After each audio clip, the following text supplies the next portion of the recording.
नमस्कार, आप देख रहे हैं बातें दिल की। मैं हूं आपके साथ रिचा अनिरुद्ध और स्लीववेल फाउंडेशन और संजीवनी सोसाइटी फॉर मेंटल हेल्थ मिलकर आपके लिए लाए हैं ये खास सीरीज जिसमें बातें होती हैं हमारे इमोशनल और मेंटल हेल्थ की।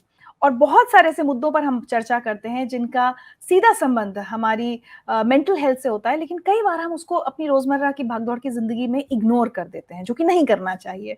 तो आज जिस टॉपिक पर हम बात करने वाले हैं वो है ब्रेकअप। आमतौर पर हम आजकल बहुत सुनते हैं टीनेजर्स या यंग अडल्ट्स के साथ एक रोमांटिक रिलेशनशिप में कि ब्रेकअप हो गया। लेकिन रिश्ता तो कोई भी टूट सकता है, दोस्ती भी टूट सकती है और उतना ही कष्ट होता है किसी भी रिश्ते के टूटने से। तो अगर आपका किसी चाहने वाले से ब्रेकअप हो गया है तो कैसे खुद को निराशा में जाने से बचाएं, कैसे उस रिश्ते के टूटने के दुख से खुद को संभालें और आगे बढ़ें। इस सब पर बात करने के लिए आज मेरे साथ जुड़ रही हैं संजीवनी से वॉलंटियर काउंसलर नीलम अग्रवाल।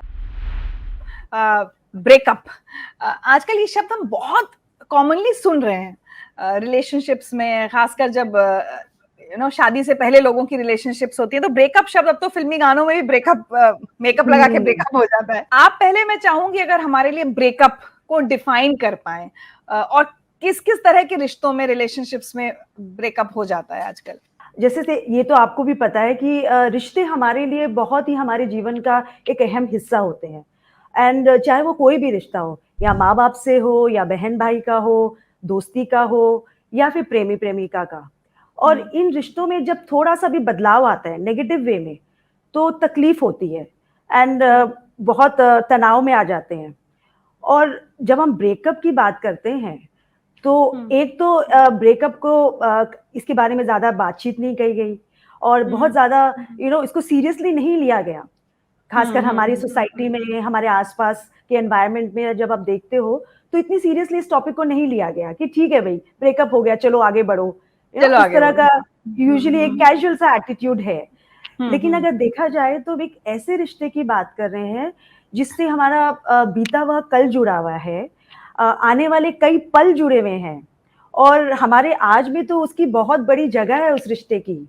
और इमेजिन अगर ऐसा रिश्ता ना रहे, उसमें टकरार आ जाए, उसमें वो खत्म हो जाए, तो किस तरह का हमारे ऊपर असर होता होगा। तो अगर मैं बीता हुआ कल की बात करूं तो बहुत सारे हमने अच्छे पल साथ बिताए, कितने वादे किए, मेमोरीज बनाई है उनके साथ। आने वाले फ्यूचर की बात करूं तो बड़े सपने सजोए होंगे, बड़ी देर रात तक बातें चली होंगी, कॉन्वर्सेशंस की, आगे क्या करेंगे, ऐसा करेंगे या यहाँ जाएंगे, या इस तरह से अपनी रिलेशनशिप को एक स्टेप आगे ले जाएंगे। तो वो भी सारी प्लानिंग हुई है, एक इमेजिन किया एक ब्राइट फ्यूचर उनके साथ। और आज में तो खैर उनकी जगह है ही। हमारा सारा रूटीन, हमारे रोज के कहाँ जाना है, वीकेंड के क्या प्लान है, झट से फोन उठा के उनको कोई बात कहनी तो कह दी, गुस्सा आया तो उनसे ही शेयर कर लिया। तो हमारे 24/7 के जो कंपेनियन है उसमें तो उनकी बहुत बड़ी जगह है। और वो रिश्ता ना रहे, वैसा रिश्ता अगर बिखर जाए, चला जाए लाइफ से सडनली, तो ये किसी भी कोई क्राइसिस से कम नहीं होता। बिल्कुल एक क्राइसिस की तरह हमारे लिए महसूस भी इसी तरह से होता है कि पता नहीं ऐसा क्या हो गया अचानक से, जैसे बोलते हैं ना कि पहाड़ टूट पड़ा, या कुछ ऐसा हो गया कि हमें समझ ही नहीं आया। लेकिन नीलम, आप ब्रेकअप को सिर्फ एक वो जो रोमांटिक रिलेशनशिप में जिसमें आमतौर पर लिया जाता है उसी में लेंगी, या किसी भी रिश्ते में ब्रेकअप तो कहीं भी हो सकता है? किसी भी रिश्ते में, मैं सबसे ज्यादा, एक रोमांटिक रिश्ता तो है ही ब्रेकअप का, लेकिन एक और पहलू है जो कि दोस्ती का ब्रेकअप, जिसके बारे में ऋचा बहुत बातें तो कहीं सुना ही नहीं ना, हमें परमिशन दी गई है कि दोस्ती में भी कोई ब्रेकअप होता है। लेकिन दोस्ती का जो रिश्ता होता है, आई थिंक आप भी मानेंगी कि ये बड़ा ही अनोखा और गहरा रिश्ता होता है, क्योंकि ये रिश्ता हम चूज करते हैं। और जैसे कहते हैं दोस्त हमारे सबसे बड़े राजदार होते हैं। हमारे कोई प्रॉब्लम हुई, अगर हम अपनी सिटी से दूर हैं तो हमारी फैमिली भी बन जाते हैं, हमारा सपोर्ट सिस्टम है। जब अगर कोई तकलीफ है तो ये पता है कि इसको फोन कर लूंगा तो ये झट से आ जाएगा और मेरे को हेल्प कर देगा। हमारे 3 AM फ्रेंड कहते हैं ना, कि वो भी है। तो जब ऐसा रिश्ता जिसमें इतना भरोसा है, इतनी एक्सपेक्टेशंस, आशाएं बंधी है, अगर वो उसमें अगर दूरियां बनती है तो वो रिश्ते में भी किसी भी ये रोमांटिक ब्रेकअप से उसका दर्द कम नहीं होता। तो जी। ऐसे एक छोटा-सा एग्ज़ाम्पल बताऊँगी कि संजीवनी में मेरे कलीग के पास एक लेडी आई कि जब हुँ। उन्होंने बात करी कि मैं बहुत तकलीफ़ में हूँ क्योंकि मेरी दोस्ती टूट गई है। तो ओह! हमारे काउंसलर को भी लगा कि ठीक है, ये शायद प्रेज़ेंटिंग प्रॉब्लम होगी और आगे चल के कुछ हुँ। और भी निकलेगा, कुछ और हुँ, हुँ। प्रॉब्लम होगी जिसकी वज़ह से इतने तनाव में। जी। लेकिन जब 2-3 सेशंस के बाद पता ये चला कि मेन प्रॉब्लम ही यही थी कि वो दोस्ती उसके लिए इतनी इतनी अहम थी और हुँ। वो दोस्ती इतनी ज़्यादा उसके लिए ज़रूरी थी कि उसके टूटने पर उसको बहुत सारी फीलिंग्स महसूस कर रही थी, जैसे तनाव है, एंग्ज़ायटी है और समझ हुँ। नहीं आ रहा था कैसे हैंडल करूँ और वही समझने के लिए वो यहाँ पर थेरेपी सेशंस ले रही थी। तो माय ये गॉड! समझ आया कि दोस्ती का रिश्ता भी बहुत गहरा होता है और फ्रेंड ब्रेकअप जो बोलते हैं, वो भी वो एक भी बहुत उतना ही बड़ा इम्पोर्टेंट हो उतना ही सकता है। इम्पोर्टेंट है। तो जी। जिस रिश्ते में इन्वेस्टमेंट करी, जिस रिश्ते में मेमोरीज़ बनाई, जिस रिश्ते में प्यार है, जिस रिश्ते में भरोसा है, वो रिश्ता टूटे, तो ज़ाहिर है हमारे दिल, हमारे दिमाग और हमारी भावनाओं सब पे असर होता है। किसी हाँ। भी रिश्ते के ब्रेकअप का किस तरह से हमारे फिजिकल लेवल, मेंटल लेवल और इमोशनल लेवल, इन तीनों लेवल्स पर किस-किस तरह से असर पड़ता है? अगर आप थोड़ा समझा पाएँ। जब कुछ ऐसा अचानक से कुछ ऐसा होता है, जिसके बारे में हमने सोचा भी नहीं था और जो कि हमारे ऊपर जिसमें जो हमारी लाइफ़ का बहुत अहम हिस्सा था, तो जब वो ख़त्म हो जाता है, तो हुँ। कई लेवल्स पे हमारा शरीर बताने लग जाता है, हमारी अलग-अलग तरीके की बिहेवियर, हमारी सोच बताने लग जाती है कि कुछ गड़बड़ हुई है। हुँ, हुँ, तो हुँ। सबसे पहले तो हम देखें तो फिज़िकली हमारी बॉडी बड़ी रिसेप्टिव होती है। सबसे पहले तो असर फिज़िकल लेवल पे ही दिखता है कि कई हुँ। लोगों की ना भूख बंद हो जाती है, या तो बहुत ज़्यादा खाने लग जाते हैं। तो या अगर आप देखो तो नींद की प्रॉब्लम है। कई लोग बिल्कुल नहीं सो पाते और कई लोग चाह बहुत कर भी ज़्यादा। आपको लगता है कि हाँ, प्रॉब्लम से ना जूझना पड़े, भूल जाओ, तो ज़्यादा हुँ। ज़रूरत से ज़्यादा सोते हैं। तो आप इसमें आप ये भी देखोगे कि वेट लॉस या वेट गेन की प्रॉब्लम भी कई बार आती है। हुँ, तो हुँ। हमारे एक क्लाइंट है जो कि आई थी, तो उनको सबसे ज़्यादा कम्फर्ट खाने में ही मिलता था। तो वो ओह! बहुत खाना ऑर्डर करती थी एंड हुँ, हुँ। इतना जंक फूड खाती थी क्योंकि और कुछ समझ नहीं आता था जब हुँ। दर्द है तो भैया उसको क्या करूँ? तो खाने में वो अपना कम्फर्ट ढूँढती थी। लेकिन उससे वो भी और बहुत बहुत सारी प्रॉब्लम्स आ सकती हैं, लेकिन उसके बाद मोटापा बाकी बढ़ सारी सकता प्रॉब्लम है। बिल्कुल, बहुत सारी प्रॉब्लम्स आती थी हाँ। और एनर्जी किसी की बिल्कुल लो हो जाती है और कई लोग तो बिल्कुल हाइपर हो जाते हैं, मुझे तो क्या हुआ है? मुझे तो कुछ भी नहीं हुआ। हुँ, इसमें कुछ हुँ। ऐसा कुछ तो वो फीलिंग्स को एक्सेप्ट नहीं ट्राइंग टू करना डील चाहते। डील विद द ब्रेकअप हाँ, प्रॉब्ली। हुँ, वेज़ हुँ। ऑफ डीलिंग तो हाइपर हो जाते हैं। अरे बताओ ना क्या काम है? मैं तो अवेलेबल हूँ बिल्कुल 24/7 हुँ, मेरे को कुछ हुँ। नहीं हुआ। तो बड़े हाइपर से आपको नज़र आने लग जाते हैं। तो फिज़िकल लेवल पे ये सारे चेंजेज़ आपको दिखेंगे। मेंटल लेवल पे अगर आप बोलो तो एक सोच चलती रहती है हमारे दिमाग में कि क्यों हुआ ऐसा? ऐसा क्या मैंने क्या कुछ किया? क्या वो अब मेरे में इंटरेस्टेड नहीं है? क्या कोई और वजह है? तो कॉन्स्टेंटली हमारी एक सोच चलती रहती है, क्या करूँ कि ये सब कुछ ठीक हो जाए? हुँ, तो हुँ, ये हुँ। रिवाइंड, रिप्ले कई इंसिडेंट्स हम दिमाग में चलता रहता है हमारे कि सोचते रहते हैं क्या हुआ जिसकी वजह से ये सिचुएशन आई? तो जी। बिल्कुल आराम नहीं लगता, कांस्टेंट सोच चलती रहती है और इसी सोच को लेके हम तनाव में रहते हैं। और जब इतना कुछ चल रहा है, तो ज़ाहिर है भावनाएँ तो आएँगी। तो हुँ। दुःख होता है, कई लोगों को बहुत गुस्सा आता है, अगर सामने वाले ने अगर ब्रेकअप किया है, तो गुस्सा भी है, एक बड़ी रिजेक्शन की फीलिंग भी आती है कि मेरे को हुँ, रिजेक्ट कर हुँ, दिया हुँ। जी। या एक शेम भी कई बार इन्वॉल्वड होता है कि कि किसी को क्या बोलूँ कि हुँ, अब हुँ। We are no longer in the relationship रिश्ते में नहीं है, तो शेम भी एसोसिएटेड होती है। कई बार रिग्रेट भी होता है कि इतने साल ऐसे ही निकाल दिए, इतनी इन्वेस्टमेंट करी, हुँ। इमोशंस की, फीलिंग्स की, अब सब खत्म हो गया। तो जी। उसका मैं तो बहुत सारी रिग्रेट होती है, सैडनेस तो हुँ, सब है ही, कई बार हुँ, रोना हुँ। भी है। तो बहुत सारी फीलिंग्स है जो कि डाउट आता है खुद पे बड़ा, बहुत बार बहुत डाउट आता है, कहीं मेरे में ही तो कोई प्रॉब्लम नहीं, हुँ, कहीं हुँ, हुँ। मैंने तो कुछ ऐसा कुछ नहीं किया। और इन सब को लेके कई बार बहुत डिप्रेस से भी फील करने लग जाते हैं हम और समझ नहीं जी। आता कैसे करें। तो अलग अलग लेवल पे इस तरह का असर दिखाई देने लगता है। नीलम, बहुत तरह की सोच है ब्रेकअप के अराउंड। एक तो आजकल बहुत लोग ये भी कहते हैं कि भाई आजकल कुछ ज्यादा ही जल्दी ब्रेकअप हो जाता है क्योंकि कोई एडजस्ट नहीं करना चाहता। पहले की पीढ़ी हम्म हमेशा ये कहती है कि पहले हम्म एडजस्टमेंट होते थे, इतनी जल्दी ब्रेकअप नहीं होते थे। हम्म तो इस तरह की बहुत हम्म सारी चीजें, बहुत सारी सोच है। तो ऐसा हम्म कौन कौन सी हम्म चीजें जो आपको लगती हैं लोगों से बात करके कि ये गलत फहमियां हैं ब्रेकअप के बारे में हम्म। लोगों ये तो ऋचा आपने बिल्कुल सही कहा कि सबकी एक सोच बनी हुई है ब्रेकअप के को? बारे में, और स्पेशली आज के टाइम में ये लगता है कि ये मिलेनियल का चोचले हैं, ये झमेले जी हैं जी जी कि ये जी। ब्रेकअप हो गया क्योंकि हाँ। इनको तो रिस्पॉन्सिबिलिटी लेनी नहीं है, जिम्मेदारी हम्म उठानी ही नहीं है।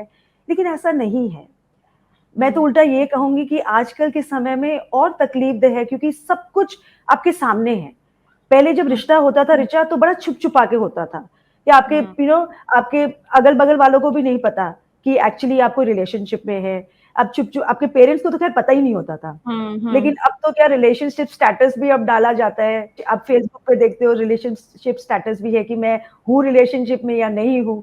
तो बड़ा हम्म। ओपनली हो गया है। पेरेंट्स कितने इन्वॉल्व है अपने बच्चों की लाइफ में, उनको भी कई बार पता होता है कि हाँ बच्चे की रिलेशनशिप है या नहीं है।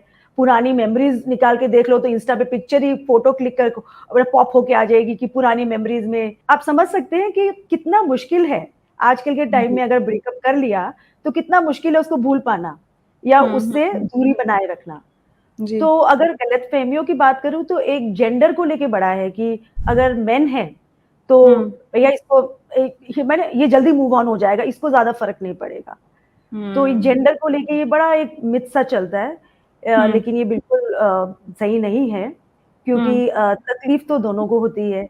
मे बी उसका व्यक्त करने का तरीका में भी अलग तरीका हो। अलग हो, हाँ। हाँ, मे बी फीमेल्स कई बार बहुत एक्सप्रेसिव हो जाती हैं, वो कई बार बोल पाती हैं और मेन बोल हम्म नहीं पाते। लेकिन हम्म उनका उसको डील करने का तरीका में भी आपको अलग हम्म नजर आए। तो ये एक मिथ है। एक दूसरा कि अगर बहुत लंबी रिश्ता नहीं है तो फिर उतना दर्द नहीं होना चाहिए। इतने इसमें क्या हम्म हुआ? 3 महीने से तो जानती हो उसको, इसमें क्या बड़ी हम्म बात है? ब्रेकअप हुआ तो क्या? Come on, move on. लेकिन ऐसा नहीं है। इसमें टाइम से इसमें कोई हायरार्की नहीं है पेन में। अगर कई बार ऋचा आपने भी देखा होगा कि इंटरनेट पे किसी से दोस्ती भी बढ़ाते हैं, उसी से बातचीत अगर रेगुलर करने लगे और सडनली वो भी टूट जाए तो उसका भी दर्द होता है।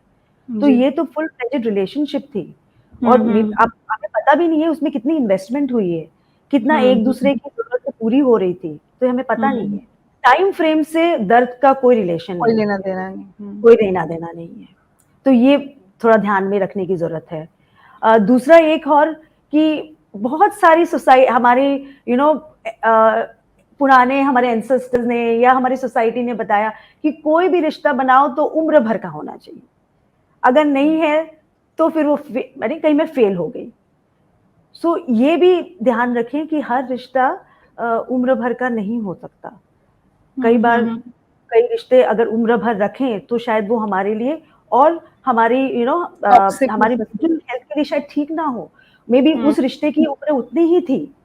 तो हम्म ये समझना कि अगर रिश्ता नहीं चला तो इसका ये मतलब नहीं है कि मैं फेल हो गई उस जी। रिश्ते में। हम्म तो ये काफ़ी सारी गलतफ़हमियाँ हैं, जो हमें थोड़ी ध्यान रखनी चाहिए कि ये अपनी-अपनी एक हम सोच के साथ आती है और हम्म। ऐसा नहीं है कि जस्ट बिकॉज़ रिश्ता नहीं चला, तो कहीं मेरा फेलियर है, मैं रिश्ते नहीं रख पाऊँगी आगे।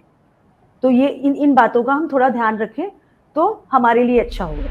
बहुत बहुत इम्पोर्टेंट, मतलब बहुत सिंपल बातें आपने कही, लेकिन हाँ वाकई हम लोग इसी सोच के अराउंड घूमते रहते हैं। अच्छा, एक बात हुँ, बताइए नीलम, किसी भी रिश्ते के लिए, वो चाहे दोस्ती का हुँ, हो, चाहे एक हुँ, रोमांटिक रिलेशनशिप हो, मिलना जुलना, बात करना, लगातार कांटेक्ट में रहना, हुँ, संपर्क में रहना बहुत जरूरी हुँ, होता है। तभी आप अपने दिल की बात एक या दूसरे से कह पाते हैं। एब्सोल्युटली, कोविड में हमने क्या देखा, कम्युनिकेशन और कांटेक्ट ही खत्म हो गया। मतलब ठीक है, आप कितनी देर बिल्कुल, किसी से फोन पर बात करेंगे या जूम पर कॉल करेंगे। बिल्कुल, तो बिल्कुल। आपने क्या ये देखा कि बहुत सारे चाहे रोमांटिक रिलेशनशिप्स या दोस्तियां इसलिए टूट गई कि हम मिल नहीं पा रहे एक दूसरे से, और कहीं ना कहीं डिस्कनेक्ट महसूस हुआ लोगों को? कोविड ने हमारे इम्यून सिस्टम को ही नहीं, बल्कि हम्म। हमारी रिलेशनशिप्स को भी परखा है। जी। हर तरफ बड़ा सडनली हम बंद हो गए, हम्म। बिल्कुल एक घर में। हर रिश्ते में तनाव आया इसमें, चाहे जी कोई भी रिश्ता ले लो आप। और हम सब ने महसूस किया इस बात को। जी। और खासकर जब ये रिश्ता एक रोमांटिक रिलेशनशिप में थे, तो यूजुअली 2 स्थितियाँ ऐसे देखी गई। तो अगर हम अलग-अलग हैं और अगर अगर हम अलग-अलग रह रहे हैं, तो बिल्कुल अब मिलना-जुलना बंद हो गया, लॉन्ग डिस्टेंस रिलेशनशिप हो गई। जो हम कई चीज़ें साथ करते थे, एक्सपीरियंसेस हमारे साथ होते थे, वो अब बिल्कुल भी नहीं रहा। और उस इसके ऊपर से बीमारी का डर, जॉब जाने का डर, मेंटेन करना है, घर पे 10 अलग परेशानियाँ हैं, उसकी ज़िम्मेदारी भी उठानी है और फिर ये रिलेशनशिप मेंटेन करना है उनके साथ। तो वो रिलेशनशिप पे उसका असर आने लगा। जब लॉन्ग डिस्टेंस पे थे तो चिड़चिड़ाहट भी होने लगी क्योंकि कुछ बातें ज़्यादा नहीं रही करने को, क्योंकि एक्सपीरियंसेस साथ होते हैं, तभी कोई बात भी आगे बढ़ती है और उससे और भी बातें खुलती है। तो यहाँ एक्सपीरियंसेस तो नहीं रहे, सिर्फ़ परेशानियाँ रह गई शेयर करने को। सो उससे कई रिलेशनशिप में तनाव आए और वो एक रीज़न रहा ब्रेकअप का, जो कि रिलेशनशिप में कई लोगों ने उनका नहीं चला महसूस और फिर उन्होंने डिसाइड किया ना साथ रहने का। और एक दूसरा एक और पहलू था, जहाँ पर अगर लोग लिव इन में रह रहे थे, तो ऐसे तो दोनों की अपनी-अपनी लाइफ़ थी, दोनों अपने-अपने काम पे जाते थे या अपनी-अपनी फ्रेंड्स अपने दोस्तों से मिलते या अपनी एक लाइफ़स्टाइल थी और फिर साथ में उनकी एक अलग लाइफ़ थी। लेकिन अब जी। सब कुछ बंद हो गया है। आप घर में हो, काम की ज़िम्मेदारी, घर की ज़िम्मेदारी, घर के चोर्स जो रेगुलर जो बोले खाना बनाना, बाकी सारी वो उनकी ज़िम्मेदारी और चौबीसों घंटे अगर साथ हैं, तो उसमें तो फिर मनमुटाव बढ़ने लगे और एक कोई दूसरे की बहुत आउटलेट सारी असलियतें भी सामने आ गई होंगी जो बिल्कुल, वैसे छुपी हुई थी शायद। हाँ, बिल्कुल और कोई सीमाएँ नहीं, कोई बाउंड्रीज़ नहीं, कोई रूटीन नहीं, तो उस वो भी रिश्ते में तनाव का कारण बने और कहीं पे ब्रेकअप हुआ।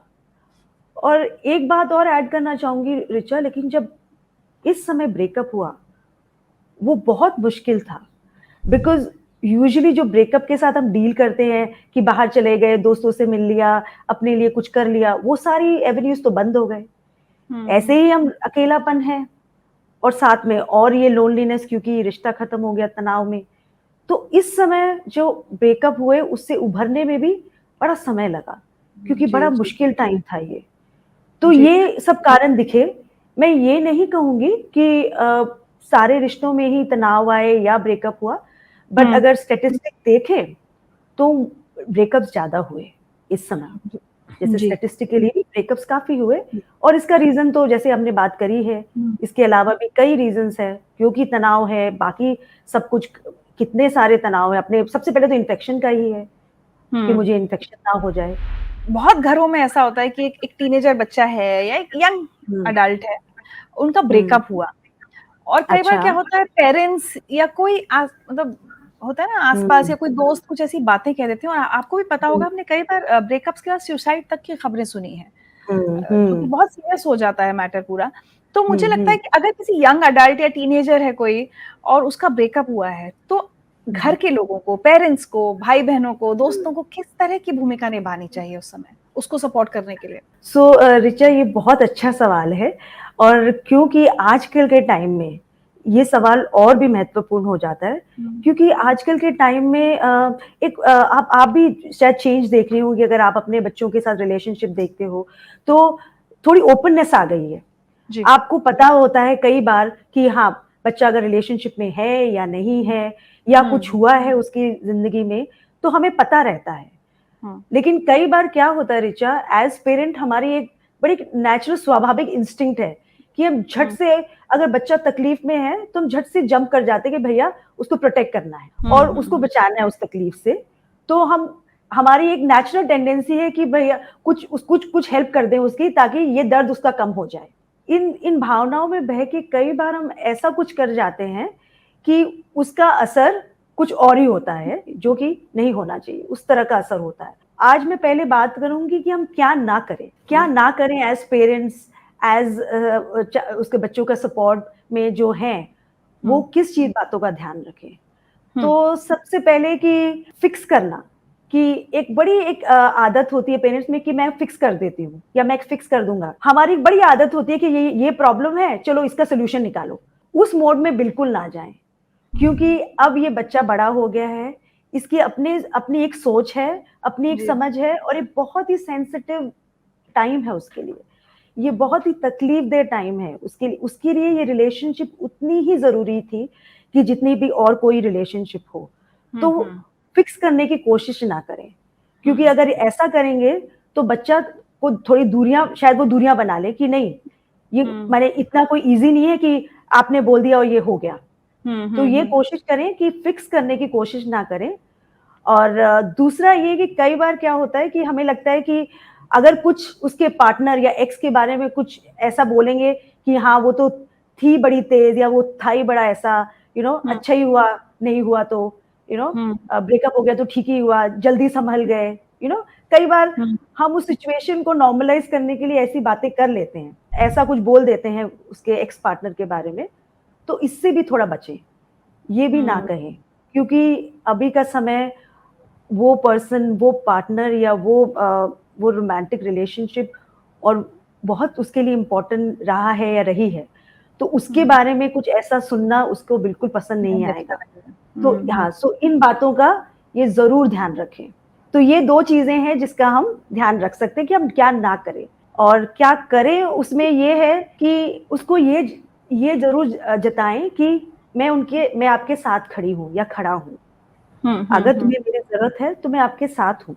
परमिशन ले लें, अगर तुम मेरे साथ कुछ शेयर करना चाहती हो या करना चाहते हो तो मैं सुनने को तैयार हूँ, take your time, but force ना करें कि मुझे बताओ ताकि मैं कुछ समझूं, ऐसा कुछ ना करें। और ऋचा, कई बार बिना कुछ कहे भी हम बहुत कुछ कह जाते हैं, अपनी नजरों से, अपनी बॉडी लैंग्वेज से ये बहुत कह जाते हैं कि मैं तुम्हारे साथ खड़ी हूँ, मुझे समझ आ रहा है कि तुम बहुत पेन में हो, लेकिन ठीक है, कोई बात नहीं। तो इस तरह की एक एनर्जी क्रिएट करें घर पे। और फिर भी लगे कि कुछ नहीं हो पा रहा, बच्चा बहुत डिप्रेस होते जा रहा है और आपको बड़ा हेल्पलेस लग रहा है, तो उनके फ्रेंड्स हैं जिनके कुछ क्लोज फ्रेंड्स होंगे, सो उनको आप रीच आउट कर सकते हैं। कई बार दोस्तों को समझ आ जाता है कैसे, किस तरह कैसे से डील करना है, किस तरह डील करना है, तो उनकी मदद भी ले सकते हैं आप। लेकिन ये है कि आपके बच्चे की परमिशन लेने के बाद, क्योंकि तब उन्हें लगेगा कि आप उसकी रिस्पेक्ट कर रहे हैं। जी, और पेरेंट्स को ये समझना बहुत जरूरी है कि वो उसका जो ब्रेकअप हुआ है वो उस वक्त उसकी जिंदगी का सबसे बड़ा मसला है और बहुत सीरियस मसला है, तो उसको हंसी में टालने की कोशिश ना करें या उसका तमाशा लोगों के सामने बनाने की कोशिश ना करें, कंपैशनेट रहें बच्चे के लिए। आखिर में नीलम, मैं चाहूंगी कि आप ऐसे सभी लोगों को जो किसी ब्रेकअप से डील कर रहे हैं, अभी अभी कोई रिश्ता टूटा है और उनको नहीं समझ में आ रहा कि खुद क्या करें, ये तो हमने दूसरों की रोल की बात की, लेकिन हमें खुद भी तो कुछ करना होगा ना अपने आप को उस ट्रॉमा से निकालने के लिए, ताकि हम उस सुसाइडल स्टेज तक ना पहुंच जाएं कि अपनी जान ले लें। ऐसे सब लोगों को आप क्या मैसेज देना चाहती हैं कि उन्हें अपने ऊपर क्या क्या काम करने चाहिए? कई बार जब हम कुछ तनाव में होते हैं, ऐसा ब्रेकअप होता है, तो हमें उससे जल्दी उभरने की भी बड़ी जल्दी रहती है। तो कई बार हम ऐसे तरीके अपनाते हैं जो कि हमारे लिए बहुत फायदेमंद साबित नहीं होते।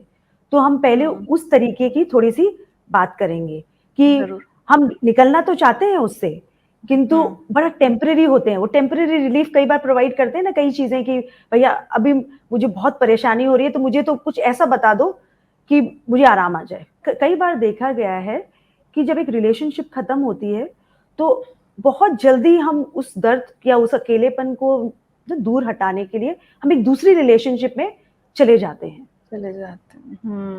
और वो बहुत फायदेमंद नहीं होता, क्योंकि नुकसान कर हमने बिल्कुल पुरानी रिलेशनशिप में जो भी हुआ, क्या चीज हुआ जो नहीं चली, क्या वजह थी, क्या हमें फील हुआ, उन सबको हमने प्रोसेस नहीं किया, उन सब के बारे में हमने नहीं सोचा, उसको नहीं सुलझाया, तो कुछ दिन बाद ये नई रिलेशनशिप में भी आपको ये नजर आने लगेगी कई अलग अलग तरीके से।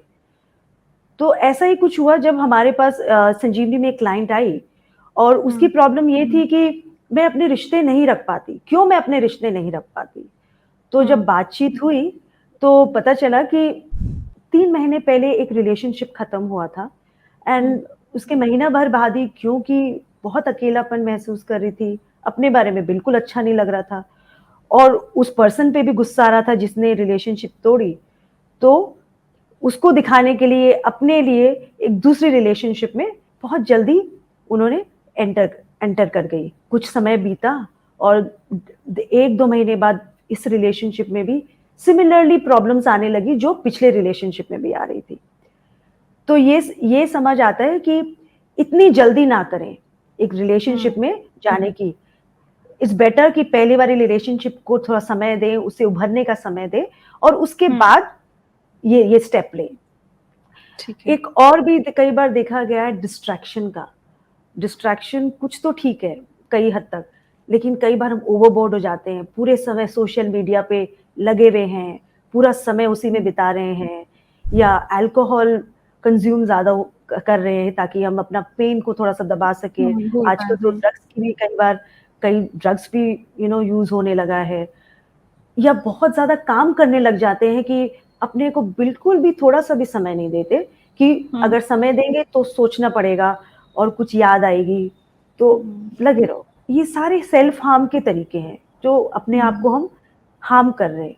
तो इन बातों से थोड़ा बचें, इतनी जल्दी ना करें कि उससे इस तकलीफ से उभरने की। अगर हेल्दी तरीके बोलें, तो हेल्दी तरीके में आई थिंक सबसे पहला और इम्पोर्टेंट तरीका है कि सबसे पहले अपने आप को परमिशन दें कि हाँ, मुझे तकलीफ हो रही है। क्योंकि कई बार हम अपने आप को परमिशन ही नहीं देते। दिमाग में चलते रहता है कि क्या बड़ी बात है, ठीक है, सबका तो होता है, मुझे क्यों ऐसा बुरा लग रहा है, कोई बात नहीं है। और अगल-बगल वाले भी कहते हैं ना, don't dwell on it, move on, कई ऐसी भी बातें सुनते हैं। सबसे पहले अपने आप को परमिशन दें, ये सवाल करें कि मुझे क्या हो रहा है? रोने का मन कर रहा है तो रोएँ, गुस्सा करने का मन कर रहा है तो गुस्सा करें, जो भी महसूस हो रहा है। एक नॉर्मलाइज़ करेंगे सिचुएशन को और धीरे-धीरे ये दर्द तभी कम होगा। तो सबसे पहला तो ये। दूसरा है कि थोड़ी दूरियाँ बनाएँ। Take some time, distance yourself from your partner. पहले हर समय हर चीज़ साथ-साथ करते थे और आजकल तो बड़ा है कि फ्रेंड्स हो सकते हैं हम। सोशल मीडिया पे तो क्या ही है, लेकिन ये सब बातों का ध्यान ज़रूर रखें, दूरियाँ बनाएँ, सोशल मीडिया से उनको ब्लॉक करें, अपने फ़ोन में आपका नंबर है तो उसको थोड़ा-सा हटाएँ, ताकि बार-बार ये इच्छा ना हो कि मैं स्टेटस चेक करूँ, वो क्या कर रहा है ये सारी ये सब नहीं करेंगे तो हम इन जो दर्द हो रहा है, जो तकलीफ हो रही है, उसको हैंडल करने के लिए हमें समय नहीं मिलेगा। तो ये दूरियाँ बनानी बहुत ज़रूरी है। थर्डली कहें तो सीमाएँ, बाउंड्रीज़। ऋचा आजकल आप देखे भी हो कि ये और भी ज़रूरी है क्योंकि अगर आपका कोलीग भी हो सकता है आपके ऑफ़िस में ही है, सपोज़ आप ये सेम ऑफ़िस में काम कर रहे हैं या आपका कॉमन फ्रेंड सर्कल है, तब क्या करोगे? उसमें तो बाउंड्रीज़ बहुत ज़रूरी हो जाती हैं क्योंकि या तो आपका जॉब छूट जाएगा नहीं तो या आपके फ्रेंड्स छूट जाएँगे, वो भी आप नहीं चाहते। तो इसमें बाउंड्रीज़ कैसे बनाएँ? तो अगर ब्रेकअप की न्यूज़ कैसे ब्रेक करनी है, कब ब्रेक करनी है, जब हम मिलें ऐसी सोशल गैदरिंग में तो एक-दूसरे को एड्रेस करना है या नहीं करना है, ये लगती छोटी-छोटी बातें हैं। लेकिन अगर ये क्लियर हो जाएँ, तो हमारी एंग्ज़ायटी कम हो जाती है। अरे! वो मिल जाएगा, फिर मैं क्या करूँगी, क्या बोलूँगी? तो ये सारी एंग्ज़ायटी से हम उसको माने हैंडल कर पाते हैं, अगर ये सारी क्लियर हो जाए तो। अपने आप को आइसोलेट बिल्कुल ना करें। कई बार जब दर्द बहुत ज़्यादा होता है तो हम अकेले रूम में बंद हो जाते हैं कि नहीं मैं देख लूँगी, किसी से मिलना-जुलना बंद कर देते हैं, तो ये बिल्कुल ना करें। इससे दर्द बढ़ने के चांसेस हैं, तनाव होने के ज़्यादा चांसेस हैं, ज़्यादा प्रॉब्लम आने के चांसेस हैं। लाइफ तो ये थ्रेटनिंग जो हम बात कर रहे थे वो भी हो सकता है ये। बिल्कुल, डिप्रेशन में चले जाने के चांसेस हैं, तो अपने आप को आइसोलेट बिल्कुल ना करें। आपके कुछ ऐसे भरोसेमंद ज़रूर कोई दोस्त होंगे, आपके रिलेटिव्स होंगे, आपके जो हमदर्द हैं, उनसे ज़रूर कनेक्ट करें, जहाँ आप बेधड़क अपने मन की बात कह सकते हो। 2 गालियाँ भी देनी है अपने एक्स को तो वो भी दे सकते हो, कोई आपको जज नहीं करेगा। ऐसी एक स्पेस अपने लिए ज़रूर क्रिएट करें और उनसे मिलें और उनसे बातचीत करें। एक और बहुत इम्पोर्टेंट पॉइंट है ऋचा कि ये आप भी मानेंगी शायद कि रूटीन हमारी लाइफ में बड़ी स्थिरता लाता है। तो एक जो रूटीन है उठने की, खाने की या अपने काम करने की, वो रूटीन थोड़ी बनाए रखें, ताकि आपको लगे कि कुछ तो ठीक चल रहा है। यू नो जी। दर्द तो है, प्रॉब्लम भी है, तनाव भी है, लेकिन कुछ है जो सही चल रहा है। तो रूटीन मेंटेन करने की कोशिश करें। कोई हॉबीज़ जो भी आपको पसंद हो या कुछ खाने का दिल कर रहा हो, थोड़े पैम्परिंग थोड़ी सी अपने आप की पैम्परिंग करें, कुछ सीख लें, कुछ गाना सुनने का मन करता है। अब आजकल तो नेटफ्लिक्स है अपने पास कि कुछ देखने का मन कर रहा है या कुछ गाने सुनने का मन कर रहा है या कुछ खाने का भी मन कर रहा है, मैगी खाने का मन कर रहा है तो बना लें। तो थोड़ी-थोड़ी अपनी पैम्परिंग करें, क्योंकि अकेलापन है, दर्द है, तो कुछ हेल्प करता है, कुछ समय के लिए लेकिन हेल्प करता है। एक और होता है कि हम रिश्ते में भरोसा खो देते हैं कि तो रिश्तों में भरोसा ना खोएँ। ये रिश्ता नहीं चला, तो ये मतलब नहीं कि कोई और रिश्ता नहीं रिश्ता नहीं चलेगा। चलेगा। या तो इस पे ज़रूर ध्यान रखें कि शायद इस रिश्ते की शायद शेल्फ लाइफ शायद इतनी ही थी, शायद यहीं तक इसका रिश्ता था। तो रिश्ते में भरोसा ना खोएँ और रिश्ते की सारी ज़िम्मेदारी ना चलने की अपने पे ना लें। कई बार ऐसा होता है ना कि मेरी वज़ह से शायद कुछ हुआ होगा, शायद मैंने ही मुझे कुछ और करना था, गिल्ट में चले शायद जाते हैं लोग। हाँ, गिल्ट में चले जाते हैं। मैंने और अगर खुद ने ब्रेकअप किया है तो फिर बहुत ही बिग टाइम गिल्ट हो जाता है। अगर खुद ने ये डिसीज़न लिया हो तो फिर तो अलग ही लेवल पे आ जाता है। तो शायद मुझे ऐसा नहीं करना था, तो कई सारी बातें चलती है। तो रिश्ता 2 लोगों से बनता है, 1 से नहीं। तो इसमें दोनों की ज़िम्मेदारी है। तो स्वयं सारी ज़िम्मेदारी बिल्कुल ना लें, रिलेशनशिप को चलाने की। कुछ दोनों ने ही आपस में कुछ हुआ है जिसकी वजह से रिश्ता नहीं चला। फिर भी लगे कि सारी कोशिश करने के बावजूद भी बहुत कन्फ्यूज़न में हूँ, तनाव भी है, समझ ही नहीं आ रहा, जैसे लगता है आई गॉट स्टक कहीं पर, बिल्कुल अंधेरा लग रहा है। तो किसी प्रोफ़ेशनल्स, किसी थेरेपिस्ट को या काउंसलर को कंसल्ट करें, ताकि थोड़ी क्लैरिटी मिल सके, थोड़ा समझ आ सके कि यहाँ से मैं आगे कैसे बढ़ूँ। कैसे? तो ये मदद ज़रूर लें। मैं एक बिल्कुल समराइज़ करूँगी इस बात को कि रिश्ते में 2 लोग होते हैं, ठीक है? और ये 2 इसमें एक मैं हूँ और एक तुम हो। ये दोनों मिला के ये हम बनता है और ये है रिश्ता। तो जब ब्रेकअप होता है, तो ये रिश्ता टूटा है। आप नहीं टूटे। आप अभी भी आपका वजूद अभी भी है, बस थोड़ा-सा हिल गया है। तो इसका ध्यान रखना है, इसको मज़बूत करना है। अपना साथ दे के, इसको बहुत पैम्पर करके, एक रूटीन बना के, दोस्तों से कनेक्ट करके, किसी थेर अगर अगर ज़रूरत पड़े तो किसी काउंसलर से बात करके। क्योंकि मैं यानी खुद का ध्यान रखना, वो तो आपकी ज़िम्मेदारी बनती है। क्या बात है! यही इतनी मैं खूबसूरती से नीलम आपने समझाया है और मैं उम्मीद करूँगी कि जितने लोग ये वीडियो देख रहे हैं, अगर आप खुद या आपका कोई जानने वाला एक किसी ब्रेकअप से गुज़र रहा है, हम समझ सकते हैं कि बहुत मुश्किल दौर होता है ये, नीलम ने इतनी अच्छी तरह से समझाया। लेकिन उस मुश्किल वक़्त से आप कैसे बाहर निकल सकते हैं, कैसे खुद को सँभाल सकते हैं और कैसे अपनी ज़िंदगी में आगे बढ़ सकते हैं, ये सारी बहुत सिंपल और प्रैक्टिकल टिप्स आज नीलम अग्रवाल ने हमें दी हैं। मैं उम्मीद करूँगी कि ऐसा हर कोई शख्स जो एक ब्रेकअप से जूझ रहा है इस समय, उनके काम आएगी ये tips. Neelam, thank you so much for joining us और बहुत बड़ा धन्यवाद इस बात के लिए कि आपने एक बहुत कॉम्प्लेक्स इमोशनल इश्यू को हमारे लिए इतना सरल सा बना दिया, सिंप्लीफाई कर दिया और यकीन है बहुत सारे लोगों को मदद भी मिलेगी इससे। Thank you so much. Thank you Richa, thank you for giving this opportunity.